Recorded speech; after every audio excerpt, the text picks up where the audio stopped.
యేసుక్రీస్తు ప్రభు రక్తము ప్రతి పాపము నుండి మనల్ని విడుదల చేయగలుగుతుంది.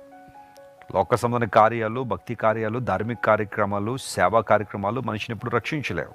ప్రతి పాపము కూడా ప్రత్యక్షంగా కానీ పరోక్షంగా కానీ రక్తముతో మిళితమై ఉంది. కాబట్టి యేసు ప్రభు తన రక్తాన్ని సిలువలో కార్చి ఆ రక్తము ద్వారా మన పాపాన్ని కడగాలని ఆయన ఆశిస్తున్నారు.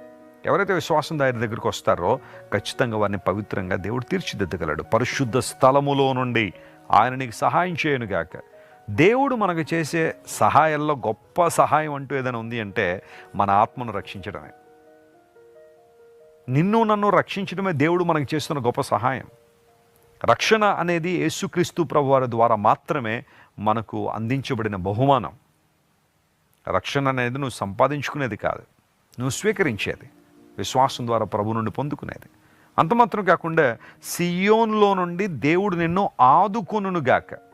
కష్టాలు వచ్చినప్పుడు, నష్టాలు వచ్చినప్పుడు, ప్రతికూలత వచ్చినప్పుడు, కొన్నిసార్లు పెను తుఫానుల్లాంటి సమస్యలు మన మీదకి వచ్చేస్తుంటాయి. ప్రయాణం అస్సలు సాగదు. ఎటు వెళ్ళాలనుకున్నా ఏదో ఒక ఆటంకం, ఎటు ప్రయాణం చేయాలన్న ఒక ఆటంకం, ఏదైనా నిర్ణయం తీసుకోవాలంటే కుదరదు.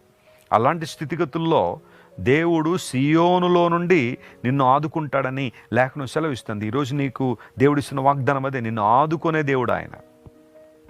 నీవు ఆయన మీద ఆనుకోగలిగితే ఆయన నిన్ను ఆదుకుంటాడు. ఆయన. Praise the lord.